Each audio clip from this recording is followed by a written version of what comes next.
జై శ్రీరామ్. అందరికీ నమస్కారం. వెల్కమ్ టు న్యూస్ అఖండ. నేను మీ కస్తూరి శ్రీధర్. మిత్రులారా, తమిళనాడులో ఉన్నటువంటి హిందువులకు మద్దతుగా ఏకంగా మన ప్రధాని మోడీ గారే వస్తున్నారు. ఈ న్యూస్ చూడండి ఒకసారి.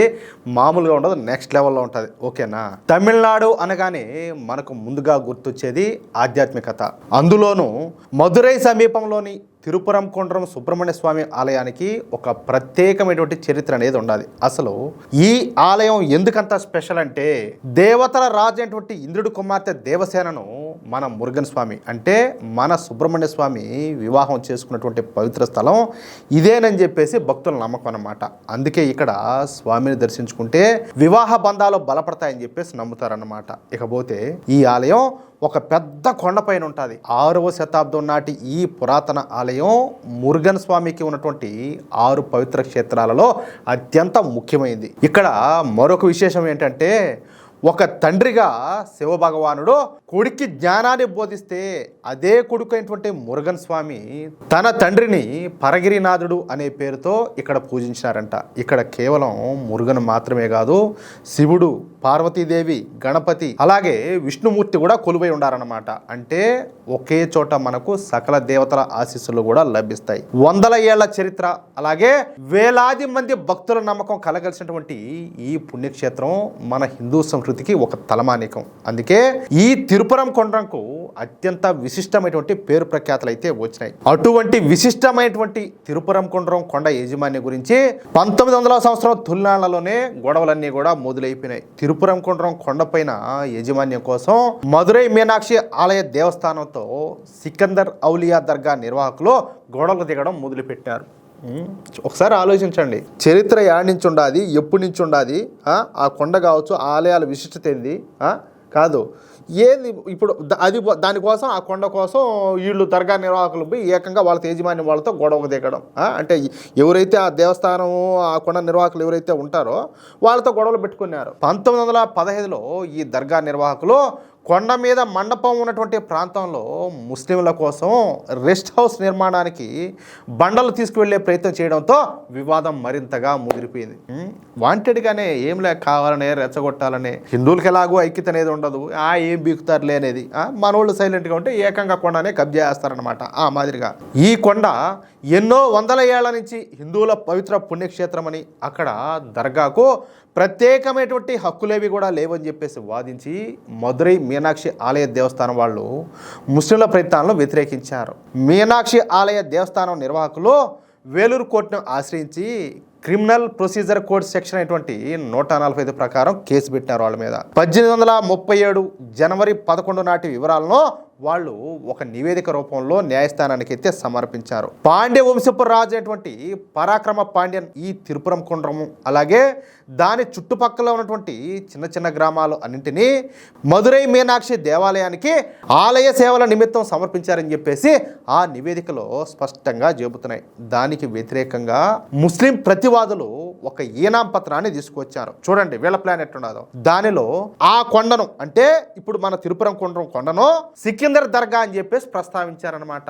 మసీదు నిర్వహణ కోసం కొన్ని భూములు ఇనాముగా ఇచ్చినట్టు చూపించారు. ఎవరిచ్చినారు ఇనాముగా, ఎవరిచ్చినారు అంటాలే. ఆ వ్యవహారంలో అప్పటి జిల్లా కలెక్టరు ఎలాంటి అనుమతులు కూడా లేకుండా కొండ మీద ముస్లింలు మండపం నిర్మించడానికి వీల్లేదు, దానికోసం బండరాళ్లను కూడా తవ్వి తీయడం చట్ట విరుద్ధమే అవుతుంది, ఏమే తాలూకా బోర్డు నుంచి లైసెన్స్ లేకుండా తిరుపురం కొండ్రం కొండ మీద ఎలాంటి ఖననాలు కూడా చేయకూడదని చెప్పేసి అప్పటి కలెక్టర్ గారు స్పష్టంగా ఆదేశాలు అయితే జారీ చేశారు. అయితే ఆ వ్యవహారం చాలా సంక్లిష్టంగా ఉండాలని చెప్పేసి భావించేటువంటి హైకోర్టు న్యాయవాది అయినటువంటి సిఎస్ నారాయణ స్వామి న్యాయస్థానంలో పిటిషన్ అయితే దాఖలు చేశారు. చూడండి ఇక్కడ మళ్ళా ఒక ట్విస్ట్ అనమాట. కొండ విషయంలో పాలనాపరమైనటువంటి నిర్ణయాల ద్వారా కాకుండా న్యాయ మార్గాల ద్వారా సమస్యను పరిష్కరించాలని చెప్పేసి ఆయన అయితే సిఫార్సు చేశారనమాట. ఇక ఈ కేసు వాయిదాలు పడతా వచ్చి చివరికి 1963లో మదురై సబార్డినేట్ జడ్జి దేవాలయానికి అనుకూలంగా తీర్పునైతే ఇచ్చినారు. చూడండి ప్రతి ఒక్క విషయాన్ని చాలా జాగ్రత్తగా గమనించాలి మనం. తిరుపురం కొండ్రం కొండ మీద మసీదు ఉన్న స్థలం, దాని మెట్ల మార్గం, అలాగే నెల్లితోపు వదిలేసి మిగతా మొత్తం కొండ అంతా కూడా హిందూ దేవాలయ నిర్వాహకులకే చెందుతుందని చెప్పేసి ఆయన తీర్పులో అయితే తేల్చి చెప్పినాడు. ఇది కూడా తప్పే నాకు తెలిసి. అసలు వాళ్ళకి అక్కడ జాగానే లేదు కదా, వాళ్ళకి అక్కడ అవకాశం ఎందుకు ఇవ్వడం, ఇది కూడా తప్పే నా దృష్టిలో అయితే, అవునా కదా? చెప్పాలంటే ఇది మన సుబ్రహ్మణ్య స్వామి వారి దేవాలయానికి సంబంధించినటువంటి పూర్తి చరిత్ర. అయితే తిరుపురం కొండ్రంలోనే సుబ్రహ్మణ్య స్వామి ఆలయంలో ప్రతి సంవత్సరం కూడా డిసెంబర్లో కార్తీక దీపోత్సవం అయితే నిర్వహిస్తారన్నమాట. కొండపై ఉన్నటువంటి 2 పురాతన స్తంభాలలో ఒక దానిని దీపతానుగా పిలుస్తారు. గత 100 ఏళ్లుగా కొండ పాదాల వద్ద ఉన్నటువంటి స్తంభం పైన కార్తీక దీపాన్ని అయితే వెలిగిస్తున్నారు. అయితే కొండ పైభాగం కూడా ఆలయానికి చెందిందిగా పేర్కొంటూ 4 మన హిందూ వ్యక్తులు మద్రాస్ హైకోర్టును అయితే ఆశ్రయించారు. కొండ పైభాగం పైన ఉన్నటువంటి 2వ స్తంభం పైన కార్తీక దీపం వెలిగించేందుకు కోర్టు అనుమతిని అయితే కోరినారనమాట. న్యాయసమ్మతమే కదా, దాంట్లో తప్పేం లేదు కదా. అయితే కొండ పైభాగంలో ఉన్నటువంటి స్తంభం సమీపంలో దర్గా ఉండటంతో మతపరమైనటువంటి ఘర్షణలు తలెత్తాయని చెప్పేసి డిఎంకే ప్రభుత్వం హైకోర్టులో వాదించింది అనమాట. ఇక్కడ సరే కొన్ని గ్రామాల్లో కావచ్చు, పట్టణాల్లో కావచ్చు, చాలా ప్రాంతాల్లో పక్కనే ఒక పక్క మసీదో లేకపోతే దర్గానో ఉంటే ఇంకో పక్క గుళ్ళు ఉంటాయి. ఎప్పటి నుంచో ఉండేటటువంటి పురాతనమైన గుళ్ళు, అంటే దశాబ్దాల పాటుగా శతాబ్దాల పాటుగా ఉండేటటువంటి గుళ్ళు పక్కన కూడా అప్పటికప్పుడు వచ్చి మసీదులు కట్టిన దాఖలాలు మన దేశంలో చాలానే ఉన్నాయి. అవునా, ఉన్నాయా లేదా? మరి వాటి విషయంలో ఇటువంటి ఏం మాట్లాడరా? అరే ఆల్రెడీ ఎప్పటి నుంచో కొన్ని వందల సంవత్సరాల నుంచి ఆడ గుడి ఉండదు కదా, లేకపోతే ఆడేదో ఉండదు కదా, మనం అక్కడ ఎట్లా మనం వాళ్ళ పక్కకే పోయి నిర్మిస్తాము, అది ఏదైనా గొడవలకు దారి ఇదని చెప్పేసి అలాంటి విషయాల్లో మాట్లాడరే. కానీ ఇలాంటి విషయాలు అయితే జోక్యం చేసుకుంటారు ఈ సూడో సెక్యులర్ సన్నాసులంతా కూడా. కానీ మద్రాస్ హైకోర్టు మాత్రం హిందువులకు అనుకూలంగానే తీర్పునైతే ఇచ్చింది. దీంతో కొండపైన ఉన్నటువంటి పురాతన స్తంభం వద్ద దీపం వెలిగించేందుకు మన హిందూ బంధువులంతా కూడా ప్రయత్నాలు అయితే చేశారు. ఇదంతా కూడా మీకు తెలిసే ఉంటుంది. కానీ భారీగా మోహరించేటువంటి పోలీసులు అలాగే భద్రతా సిబ్బంది వాళ్ళందరినీ కూడా చెదరగొట్టినారు. ఎవరిని? మన హిందువులను. విచక్షణారహితంగా హిందూ భక్తులపైన దాడులు చేశారు. స్టాలిన్ ప్రభుత్వం కేవలం 6% ఉన్నటువంటి ముస్లింల ఓట్ల కోసం 60% హిందువుల మనోభావంలో గాయపరిచినాడు. వాళ్ళదే ఉండదురా, హిందువులే కదా, వాళ్ళు ఏం చేస్తారు మనల్ని, రేపేదో ఒక అడుగు తినే పథకం ప్రవేశపెడితే వీళ్ళే అన్నీ మర్చిపోయి మన దగ్గరకు వస్తారని చెప్పేసి బహుశా ఈ స్టాలిన్ అయితే అనుకుని ఉంటాడు. అందుకే హిందువుల మనోభావాలను పెద్దగా పరిగణలోకైతే తీసుకోవాలా. అసలు చెప్పాలంటే హిందువులను లెక్కే చేయాల. సూటిగా చెప్పాలంటే అక్కడ మన హిందువులను పోలీసుల చేత కుక్కలు తరిగినట్టు తరిమి కొట్టించాడు ఈ స్టాలిన్. దీంతో తమిళనాడులో హిందువులకు ఒక అండంటూ లేకుండా పోయింది. అందుకే మన ప్రధాని నరేంద్ర మోడీ గారు నేరుగా రంగంలోకి దిగినారు. రేపు మార్చి 1వ తేదీన ప్రధానమంత్రి మోడీ గారు ఎప్పటికీ నిద్రపోని నగరంగా తమిళనాడులో అత్యంత సాంస్కృతికంగా ముఖ్యమైనటువంటి కేంద్రాల్లో ఒకటిగా పిలువబడేటటువంటి మదురైకి అయితే పోతారనమాట.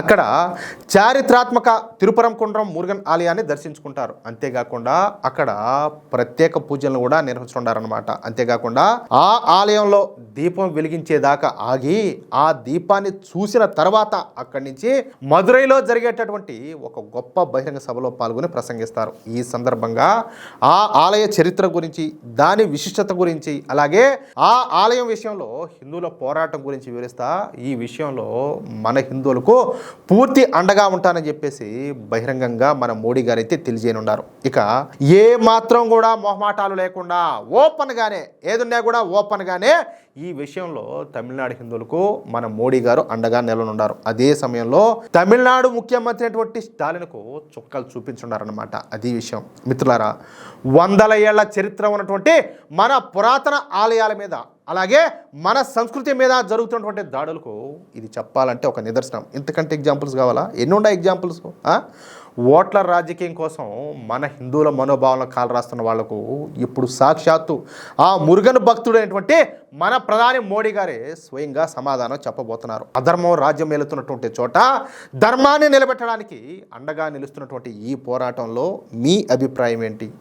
స్టాలిన్ ప్రభుత్వం చేస్తున్నటువంటి ఈ వివక్ష పైన మీరు ఏమనుకుంటున్నారు? తప్పకుండా కింద కామెంట్ సెక్షన్లో మీ అభిప్రాయాన్ని అయితే తెలియజేయండి.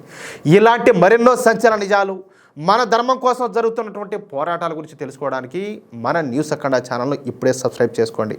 నిజాన్ని నిర్భయంగా సూటిగా చెప్పడమే మా ధర్మం. న్యూస్ అఖండ ధర్మరక్షణలో మీతో మీకోసం. జై శ్రీరామ్, జై హింద్, భారత్ మాతాకి జై.